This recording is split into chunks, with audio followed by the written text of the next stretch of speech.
Bismillah, walhamdulillah, wassalatu wassalamu ala sayyidina Muhammadin Rasulillah wa ala alihi wa ashabihi wa man tabi'ahuda wa la hawla wa la quwata illa billah, amma ba'du.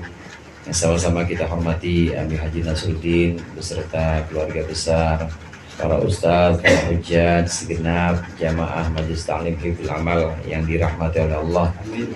Alhamdulillah, pada malam hari ini kita berkumpul kembali untuk mengaji tafsir Marah Labid karangan Syekh Nawawi Banten.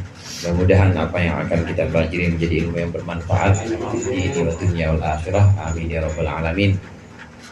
Pembahasan surah Al-Baqarah ayat 144 masih melanjutkan ayat sebelumnya. Pada ayat sebelumnya Allah menyebutkan bahwa sungguh apa yang akan aku tetapkan kepada engkau wahai Muhammad, yaitu pemindahan kiblat ini akan aku tetapkan, dan itu akan membuat orang-orang bodoh itu kemudian memandang rendah, atau orang-orang bodoh itu akan meledek dan mengejek engkau Muhammad. Sebagaimana kita tahu, Nabi Muhammad sampai ke Madinah ini kemudian memindahkan arah kiblat yang tadinya menghadap ke Ka'bah, kemudian dipindahkan menghadap ke Masjidil Aqsa atau ke Sokhroh, satu batu yang ada di dalam Masjidil Aqsa. Ini terjadi kira-kira 16 bulan atau 18 bulan, jadi setahun lebih. Nah kemudian ini ada keinginan dari Rasulullah, ada keinginan dari Nabi Muhammad SAW untuk berpindah lagi. Kenapa harus madepnya ke Masjidil Aqsa, madepnya ke batu Sokhroh yang ada di Masjidil Aqsa? Kenapa kok nggak ke Ka'bah? Padahal Ka'bah lebih tua. Nah ini sering Allah lihat bahwa Nabi Muhammad menengadahkan wajahnya ke langit, dan ini ada dalam ayat ke 144 berikut ini. Qala Allah Ta'ala wa huwa asdaqul qailin, qad nara taqalluba wajhika bis sama'i falanwalliyannaka qiblatan tardhaha. Seringkali aku melihat bolak-baliknya wajahmu atau tengadahnya wajahmu ke langit, maka sungguh aku akan mengembalikan, aku akan memindahkanmu kepada kiblat yang engkau ridhoi. Kurang lebih seperti itu, kiblat yang engkau senangi. Qad nara taqalluba wajhika, sungguh sering aku melihat taqalluba wajhika, berbolak-baliknya wajahmu, menengadahnya wajahmu fis sama'i ke langit. Faqad li taktsiri ay katsiran nara tasarrufa nadharika. Qad di sini punya arti taktsir, artinya sering, banyak, itu maksudnya sering. Kalau kita banyak main ke rumah teman kan berarti sering.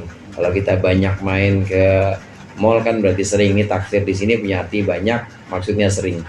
Katsiran nara tasarrufa nadharika. Seringkali, katsiran halnya sering atau banyak, nara tasarrufa nadharika, kami melihat berpindahnya atau berpalingnya pandanganmu fi jihatis sama, ke arah langit, intidharan lil wahyi, karena menunggu wahyu. Wadzalika anna Rasulullah, itu karena sungguhnya Rasulullah sallallahu alaihi wasallam kana yatarajja, Rasulullah berharap min rabbihi, raja berharap min rabbihi dari Tuhannya, ayyuhawwilahu, agar Tuhannya, agar Allah memindahkan Nabi Muhammad ilal Ka'bati, kepada Ka'bah. Liannaha, karena sungguhnya Ka'bah kiblatu Ibrahim, adalah kiblat Nabi Ibrahim, abihi, yaitu bapaknya Nabi Muhammad. Dan sesungguhnya Ka'bah itu ad'a wa ad'a lil arabi, dan itu lebih mudah mengajak lil arabi ilal iman, bagi orang Arab untuk iman. Liannaha, karena sungguh Ka'bah mafkharatun lahum, adalah kebanggaan, fakhrun. Ada Fakhrul Razi, ada Fakhruddin. Fakhru itu artinya kebanggaan, mafkharatun lahum adalah kebanggaan untuk Arab. Wali mukhalafatil Yahudi, dan untuk menentang atau untuk berbeda dengan orang Yahudi. Fakana yantadhiru, maka ada Nabi Muhammad itu menunggu nuzula Jibril, turunnya malaikat Jibril bil wahyi, dengan membawa wahyu, bitahwili, dengan wahyu pemindahan kiblat. Allah menyebutkan di sini, seringkali aku melihat bolak-baliknya wajahmu, menengadahkan ke langit. Ada yang mengatakan ini seringkali, ada juga yang punya arti, para mufassir sebagian ada yang mengartikan qadnya di sini taklil. Taklil itu qalil, sedikit. Jadi bukan seringkali, tapi sesekali. Sesekali aku melihat wajahmu menengadahkan ke langit wahai Muhammad. Itu Nabi Muhammad dengan Allah, Allah pada Nabi Muhammad ini sangat mesra. Seringkali aku melihat engkau menengadahkan wajahmu ke langit wahai Muhammad. Atau sesekali kalau mana taklil. Qad ada yang punya mana taklil, ada yang punya mana takfir kalau masuknya kepada fiil mudhari. Nah, di sini fiil mudhari ro'a yara. Ada juga yang punya mana tahqiq. Mana tahqiq itu artinya sudah menunjukkan sungguh-sungguh akan terjadi, namanya tahqiq. Qad qamatis shalah, qad qamatis shalah. Qomatnya di situ fil madi, tapi tetap sholatnya belum, orang baru qomat, tapi menunjukkan tahqiq bahwa sebentar lagi akan terlaksana.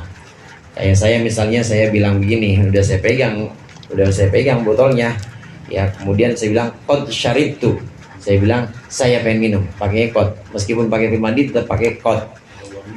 Belum minum padahal, tapi sudah tahqiq, udah nyata-nyata karena memang udah megang gelas. Qad qomat as-shalah, yang sering kita dengar di qomat itu qad qomat as-shalah, itu qadnya qad tahqiq.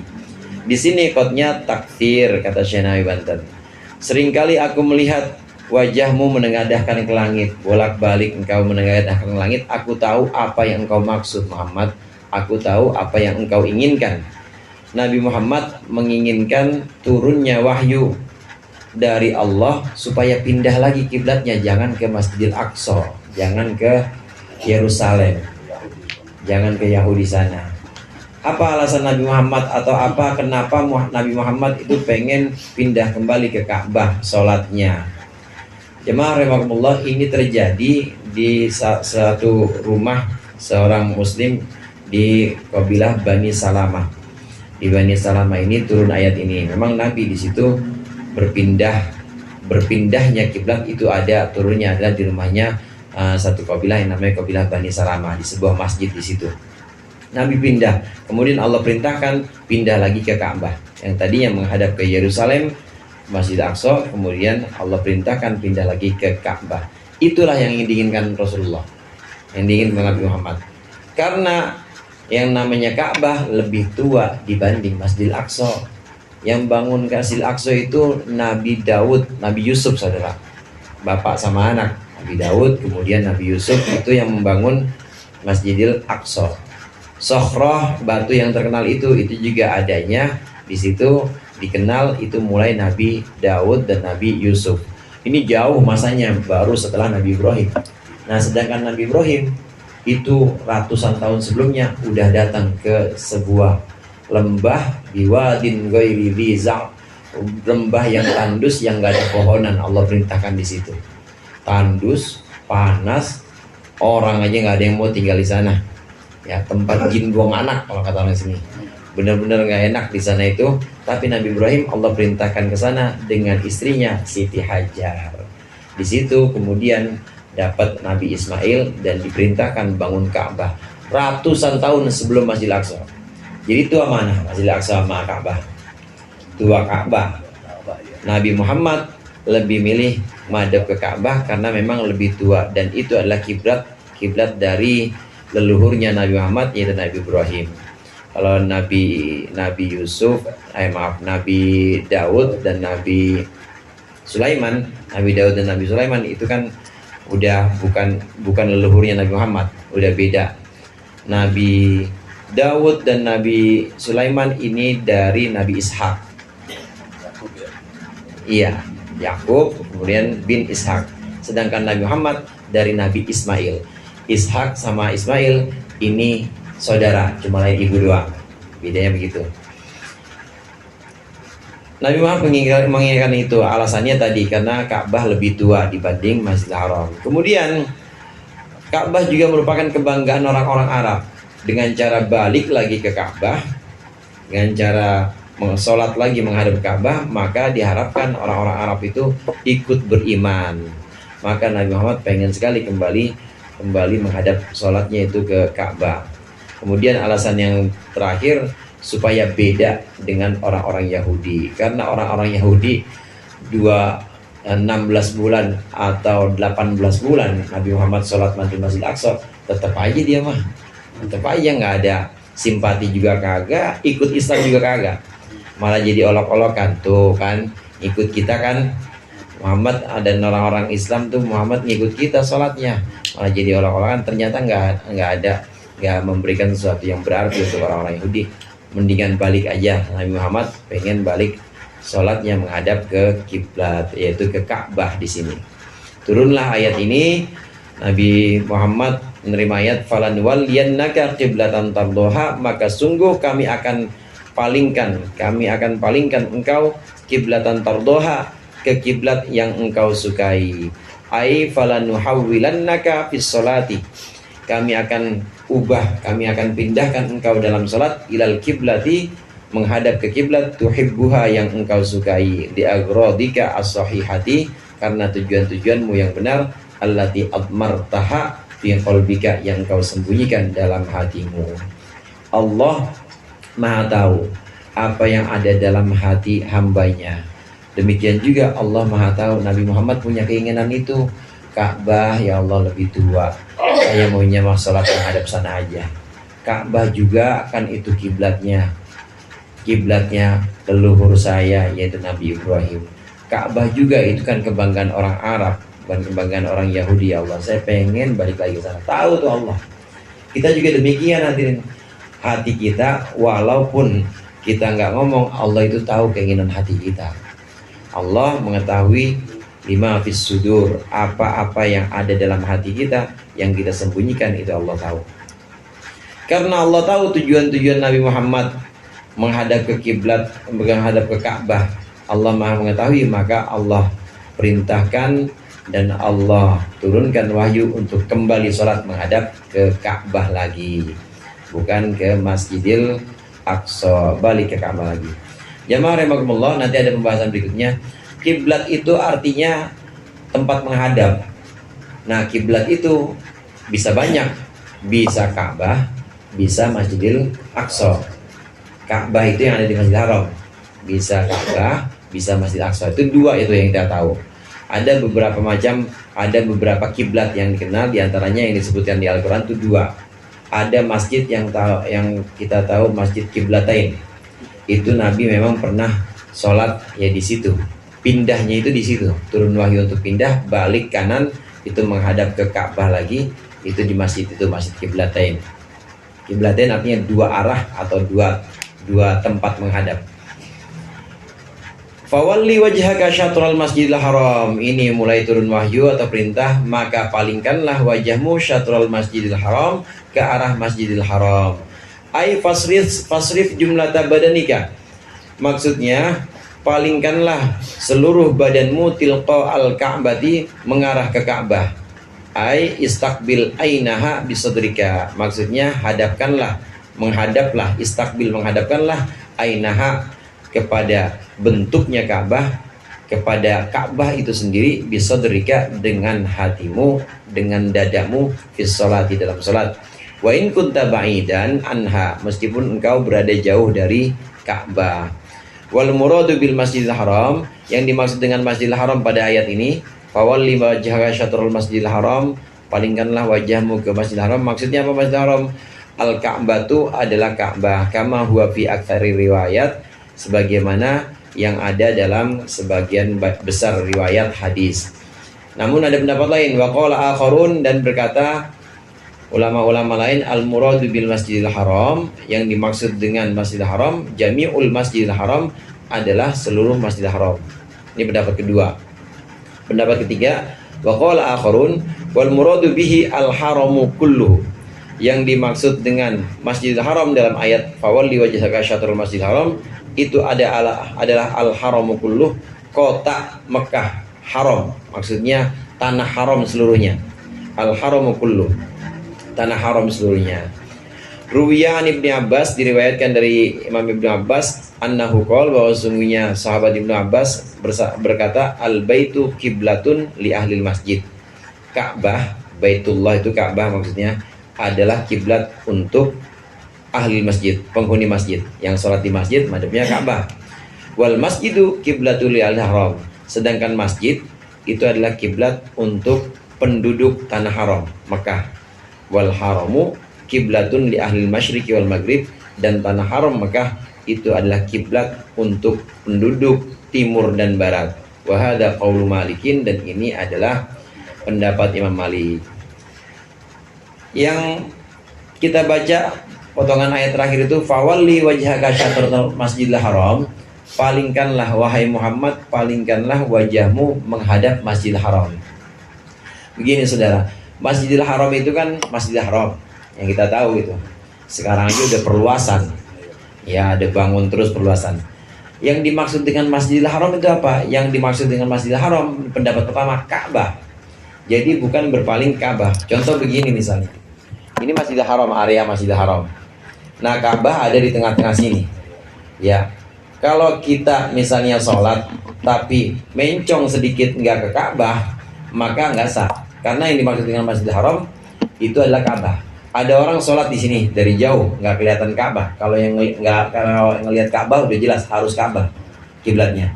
Tapi kalau yang dari jauh sholatnya, dia sholat mencong dikit ke sini. Padahal kalau mencong tetap kena Masjidil Haram, tapi nggak kena Ka'bah, nggak sah. Menurut pendapat pertama nih, yang mengatakan bahwa Masjidil Haram itu adalah Ka'bah itu sendiri. Ini pendapat Imam Syafi'i. Yang pertama ini agak ketat, paling ketat itu Imam Syafi'i. Benar-benar harus melihat fil qurbi yakinan wa fil bu'di. Fil qurbi wa fil bu'di yakinan. Baik dalam posisi sholat kita dekat atau jauh, maka kita harus yakin bahwa itu menghadap ke bendanya Ka'bah itu, ke bentuk Ka'bah itu harus benar-benar pas. Imam Syafi'i lebih ketat. Nah, ada lagi yang agak longgar. Yang agak longgar itu Imam Ahmad bin Hambal. Imam Ahmad bin Hambal pendapatnya tentang kiblat itu, yang dimaksud dengan menghadap kiblat ketika sholat itu untuk orang yang dekat, ya harus kiblat, harus orang yang dekat harus Ka'bah itu. Menghadap Ka'bah ketika sholat untuk orang yang dekat, misalnya ada di hotel, apalagi di Masjidil Haram ya, ada yang di masjid itu, maka harus Ka'bah. Tapi untuk orang yang jauh tidak perlu Ka'bah. Tapi apa? Tapi cukup arahnya aja. Arahnya di mana? Oh, arahnya agak ke barat laut misalnya. Ya udah, arah barat laut. Perkiraan. Kita dan ini ya. Ya, kayak kita. Itu Imam Ahmad bin Hambal agak longgar. Yang lebih longgar lagi Imam Malik. Nah, kita pakai Imam Malik nih. Yang lebih longgar lagi Imam Malik. Imam Malik pendapat tentang menghadap Ka'bah atau mustaqbilul kiblat, menghadap Ka'bah itu pendapatnya untuk orang yang dekat memang harus Ka'bah itu sendiri melihat Ka'bah itu sendiri. Tapi kalau untuk yang jauh, menurut Imam Malik, maka tidak seluruh arah, nggak harus arahnya barat laut misalnya, enggak. Kalau yang adanya dari Eropa ya berarti adanya di Tenggara, nggak harus begitu. Tapi apa? Ya pokoknya tanah haram. Berarti apa tanah haram itu? Ya seluruh Mekah itu adalah kiblat. Ini Masjidil Haram misalnya. Ini Masjidil Haram areanya. Nah, terus lebih luas lagi itu adalah tanah Mekah, tanah haram. Ada orang sholat menghadap Masjidil Haram di ini tempat-tempat yang jauh nih. Ya, tempat-tempat yang jauh. Misalnya dari Indonesia. Ini kalau ditarik garis lurus, dia nggak kena Ka'bah, nggak kena juga Masjidil Haram, tapi masih kena kota Mekah. Arahnya masih sah. Itu Imam Malik. Asal masih mengarah ke tanah haram Mekah, masih sah. Ini menurut Imam Malik lebih longgar. Nah, kita pakai ini. Iya, yang agak ketat memang Imam Syafi'i. Yang kemarin sempat bongkar masjid misalnya begitu ya. Karena ada berubah ya. GPS itu berubah arah, kita ada berubah arah. Ya, tinggal kita mau pakai yang mana, pendapat yang mana aja. Ya, kalau mau ubah arah, ya kalau mau praktis atau simple mah ya bikin saf aja garis gitu, nggak usah perlu dibangun ulang. Miringin dikit. Iya, ya mungkin saldonya lebih kali ya. Makanya terus diubah. Kalau kita mau yang pakai kaul Imam Malik itu lebih longgar. Kalau salah sedikit aja, kalau salah sedikit nggak apa-apa. Yang penting masih menghadap ke kota Makkah, tanah haram Makkah. Ini Imam Malik. Yang paling longgar Imam Abu Hanifah, hadirin. Imam Abu Hanifah itu asal masih dianggap menghadap ke sana, sana aja pokoknya, menghadap ke sana, itu agak belok ke kanan ke kiri itu nggak apa-apa. Itu yang kemarin Andi itu waktu lagi dia pakai itu mah enggak, itu balik kanan kalau itu balik kanan itu matahari. Nggak tahu itu, gua mah kan nggak tahu itu. Jadi gara-garanya nih. Kalau udah madep ngalor, madep ngidul udah nggak sah. Apalagi madep ngetan, ya udah nggak sah itu, udah balik kanan soalnya. Tapi kita nggak tahu, Ustaz. Tetap kalau begitu ada yang memberitahu, ada yang kasih tahu, harus diulang soalnya. Harus kodok. Harus kodok. Nah itu ilmu tuh. Makanya gua ngomong sembarangan nggak ada ilmunya. Nah, Imam Abu Hanifah ini yang paling longgar. Imam Abu Hanifah mengatakan begini, menghadap Ka'bah sebagai kiblat kita itu asal kita belok ke kanan atau ke kiri aja nggak apa-apa, asal jangan beloknya itu beloknya kira-kira sudah pindah mata angin. Contohnya begini, kalau saya gambarkan begini, ini misalnya Masjidil Haram, Ka'bah di tengah-tengah. Nah kemudian tanah haram itu sendiri ya, harusnya kalau lempengan begini ya, lempengan sholat kita kan begini atau begini nih, lempengan sholat begini, Ka'bah ini untuk orang yang jauh. Adapun orang yang dekat dan bisa melihat Ka'bah, semua ulama sepakat kalau orang dekat yang bisa melihat Ka'bah, maka kiblatnya harus Ka'bah, nggak boleh Masjidil Haram, harus Ka'bah, harus benar-benar pas Ka'bah, kayak di hotel Tower Zam-Zam misalnya itu, atau yang agak ya dekat dari situ, maka benar-benar harus lempeng Ka'bah itu terlihat. Kalau untuk yang jauh seperti kita di tanah Indonesia ini misalnya, Anda ini Ka'bah, terus kita belok sedikit ke sini, nggak apa-apa, Imam Abu Hanifah. Atau belok sedikit sini ke kanan, nggak apa-apa. Apa alasan Abu Hanifah? Karena yang namanya wajah orang itu kan bentuknya vertikal. Bukan vertikal, apa? Saya mau ngatakan apa? Namanya bentuknya apa ini? Kan muka orang begini. Muka orang kan nggak satu titik gini. Jadi kalau meskipun masih belok begini, tetap di sini masih begitu. Meskipun mau belok begini, tetap di sini masih ada. Lebih longgar, asal jangan, namanya muqabalah kalau bahasa Arabnya, muqabalah, asal jangan menjadikan Ka'bah itu ada di sebelah kiri dia begini. Nah kalau begini nggak sah, di sebelah kanan dia itu nggak sah. Imam Abu Hanifah juga bilang nggak sah. Tapi kalau belok agak ke kanan dikit atau agak ke kiri dikit masih boleh. Imam Abu Hanifah longgar, lebih longgar. Ada beberapa pendapat di sini yang kita baca.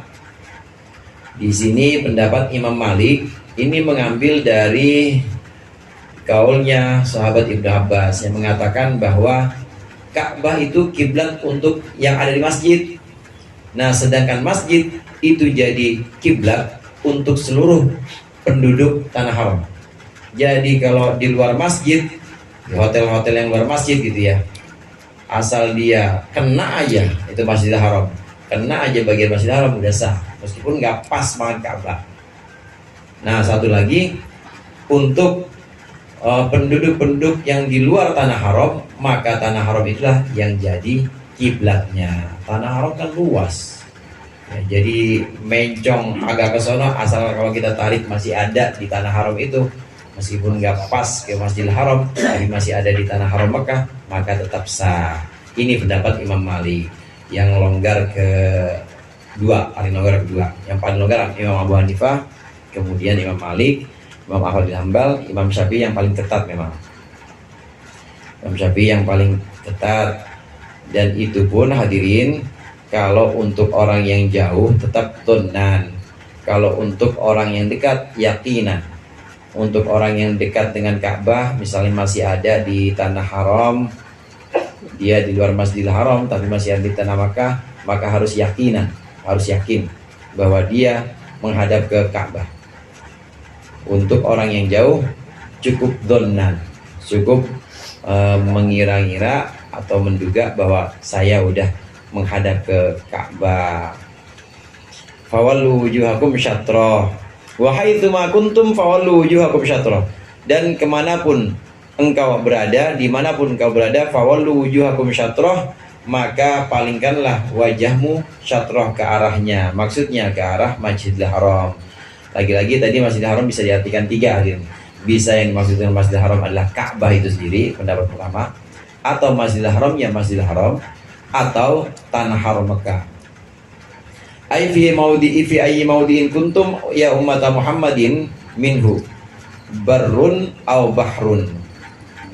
Di tempat manapun engkau berada wahai umat Muhammad, maka barrun minhu darinya, dari tempat itu, barrun au bahrun, baik daratan maupun lautan, maka hadapkanlah wajahmu ke arah Masjidil Haram.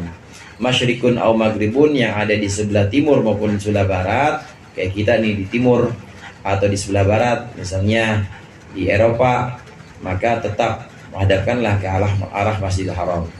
Fasrifu wujuhakum tilqa al Masjidil Haram, maka palingkanlah wajah kalian ke arah Masjidil Haram. Alladzi huwa bi ma'nal Ka'bah, yang dia maksudnya adalah Ka'bah. Pendapat-pendapat yang tadi, Ka'bah atau Masjidil Haram atau tanah haram sendiri. Tilqa al Masjidil Haram. Di sini dijelaskan bahwa perintah untuk menghadap ke Ka'bah lagi turun kepada Nabi Muhammad. Nabi Muhammad mulai sholat menghadap Ka'bah lagi. Muncul pembahasan-pembahasan dari ulama-ulama fikih setelahnya. Jadi bagaimana kalau yang jauh, yang tadi pernah kita bahas, yaitu boleh kita mengambil pendapat dari 4 madhab itu yang terkenal. Boleh memang kita mengambil madhab yang menurut kita itu ringan, asal jangan talfik. Talfik itu artinya emang ini ya main-mainin mazhab, jadi pengen cari enaknya aja nggak boleh. Kalau talfik itu baliknya kepada maslahat lagi, pada maslahat. Yang sering kita amalkan itu madhabnya Imam Abu Hanifah adalah tentang auratnya perempuan. Auratnya perempuan di dalam sholat maupun di luar sholat sama menurut Imam Abu Hanifah. Auratnya perempuan di dalam sholat maupun di luar sholat itu sama. Jadi apa? Seluruh badannya kecuali muka dan 2 telapak tangan. Itu Imam Abu Hanifah. Kita pakai itu. Ulama-ulama kita dulu, kiai-kiai kita dulu, nyai-nyai kita dulu, nggak ada yang pakai cadar, nggak ada. Ya kadang-kadang pakai kudungan aja. Kudungan lehernya kelihatan kemana-mana. Ikut ini, ikut Imam Abu Hanifah. Kalau ikut Imam Syafi'i, aurat perempuan di luar maupun dalam sholat itu, di luar sholat itu seluruh badannya. Kalau di dalam sholat seluruh badannya kecuali 2 telapak tangan dan wajah. Ini kalau dalam sholat Imam Syafi'i. Tapi kalau di luar sholat, aurat perempuan itu seluruh badannya. Jadi ya pakai cadar. Itu pakai cadar kalau kita ikut Imam Syafi'i. Sekarang lihat kondisi. Kalau kondisinya menimbulkan fitnah, kata Syekh Abu Bakar Syatodi yang aneh itu, kalau kira-kira menimbulkan fitnah, maka kita tidak boleh pakai cadar karena menimbulkan fitnah. Dikira teroris. Sama yang pakai peci-peci kayak Bang Pian gitu, suka dirazia, mendingan jangan. Ya kan menimbulkan fitnah. Kalau maka mendingan jangan pakai cadar. Yang pakai cadar kalau menimbulkan fitnah. Begitu juga kita tinggal nggak di Indonesia misalnya. Kita tinggal nggak di Indonesia. Nah, andai bini kita nggak pakai cadar, justru menimbulkan fitnah, maka pakai cadar lah. Begitu. Kondisinya harus ditimbang-timbang seperti itu. Dikondisikan. Ada juga pembahasan lain nih tentang tadi tentang madhab Imam Malik, Imam Abu Hanifah, kiblat.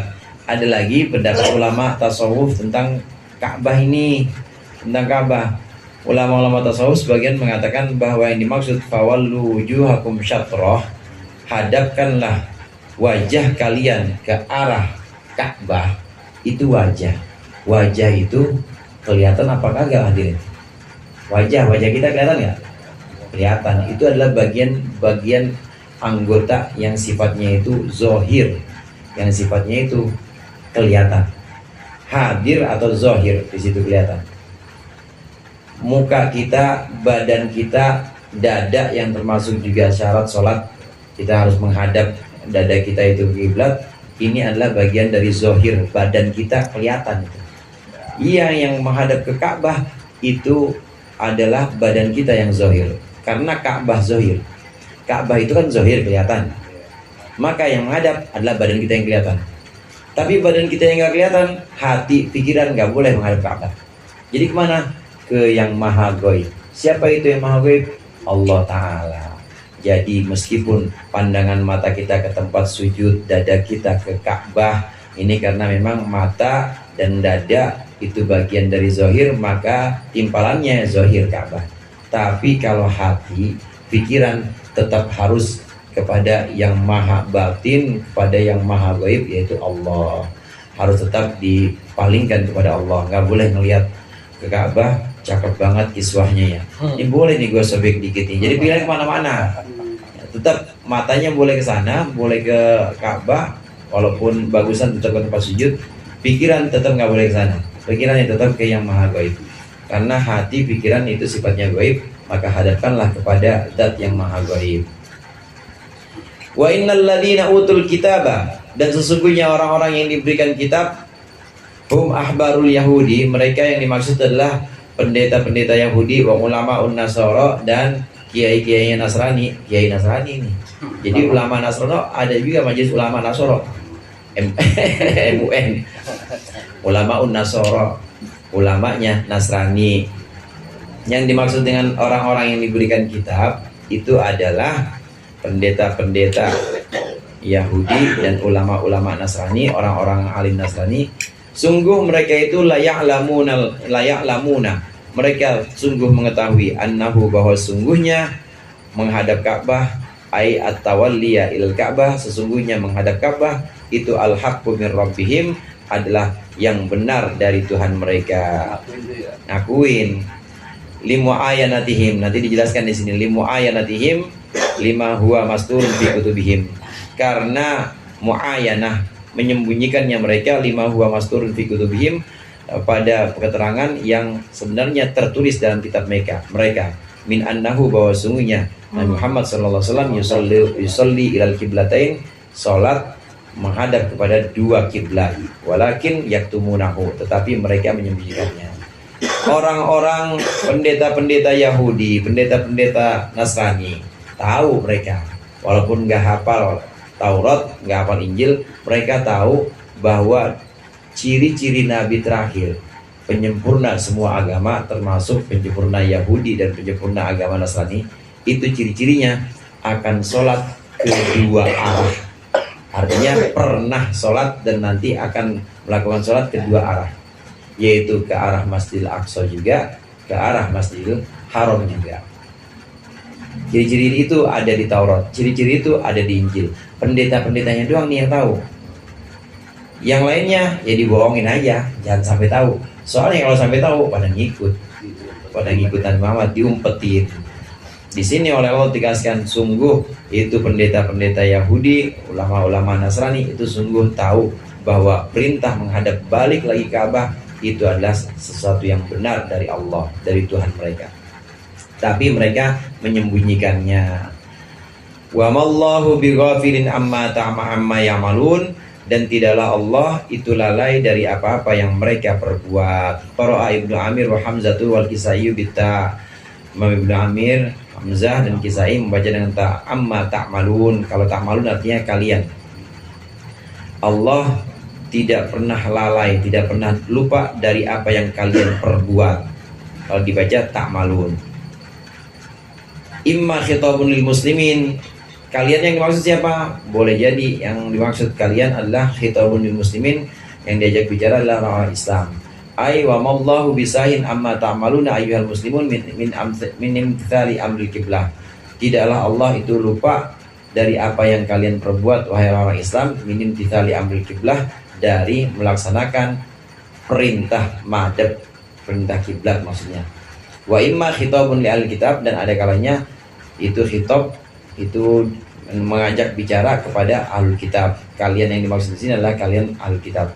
Wa mallahu bighafilin amma ta'malun, maksudnya tidaklah Allah itu lupa terhadap apa yang kalian sembunyikan. Kalian melakukan apa? Ahlul kitab menyembunyikan ciri-ciri Nabi Muhammad, Allah nggak bakal lupa. Itu kalau dibaca kalian Yang dimaksud kalian di sini ahli kitab. Ya ahli kitab, khabarur rasul wa khabarul qiblah, yaitu berita tentang rasul dan berita tentang kiblah. Ini kalau kita baca ta'malun, wahai orang-orang Islam, Allah tidak akan lupa dan lalai apa yang kalian perbuat. Kalian pernah sholat menghadap Masjid Aqsa, ya Allah catat pahalanya. Kalian pernah sholat menghadap Ka'bah, Masjidil Haram, Allah catat juga. Itu kalau kaliannya yang dimaksud orang Islam. Kalau kalian yang dimaksud orang Alkitab, orang Yahudi Nasrani, wahai Yahudi Nasrani, Allah tidak akan lupa apa yang kalian perbuat, yaitu menyembunyikan kabar-kabar tentang Muhammad, menyembunyikan kabar-kabar tentang pemindahan kiblat. Dibaca ta'malun. Tapi ada juga yang membaca dengan ya, wa qara'al baqun bil ya ala annahu rajiun li haula. Jadi dibaca sesuai dengan mushaf kita nih, wa mallahu bighafilin amma ya'malun, dan tidaklah Allah itu lupa terhadap apa yang mereka perbuat. Maksudnya mereka adalah orang-orang sufaha, orang-orang yang bodoh. Saya qulus sufaha minan nasi ma wallahum. Jadi siapa orang yang bodoh di situ? Orang musyrik Arab, Yahudi, Nasrani. Di ayat sebelumnya hadirin disebutkan, wahai Muhammad, orang-orang bodoh itu akan bilang, ngapain Muhammad pindah-pindah lagi? Kiblatnya pakai dipindah-pindah segala. Nah, orang bodoh yang dimaksud ini 3. Orang Yahudi, orang Nasrani, dan orang musyrik Arab. Orang Yahudi dan Nasrani bilang, ngapain orang udah cakep-cakep ke Masjidil Aqsa, ngapain pindah segala? Walaupun dia nggak pernah mau ikut juga agama Islam. Ada pun orang musyrik Arab bilang, Muhammad pindah lagi, dasar pelimpan. Orang musyrik Arab, dasar kagak konsisten, ngapain lagi pindah lagi Ka'bah, udah nggak usah, malu-maluin Ka'bah aja. Udah Ka'bah udah ada, masih ada berhalanya juga disembah-sembah. Itu orang-orang bodoh. Jadi orang-orang bodoh yang dimaksud di sini adalah yang ada di ya'malun di sini, dan Allah mengetahui dan Allah tidak akan lalai terhadap apa yang mereka perbuat, yaitu orang-orang bodoh as-sufaha pada ayat sebelumnya. Walain ataital ladina utul kitaba bikulli ayatin ma tabi'u qiblatak wa ma anta bitabi'in qiblatahum walain ataital ladina utul kitab wallahu a'lam bishawab. Lebih kurangnya saya mohon maaf, mudah-mudahan bermanfaat dan kita satu aja ngajinya ya. Allahul muwaffiq ila aqwamit thoriq. Wassalamualaikum warahmatullahi wabarakatuh.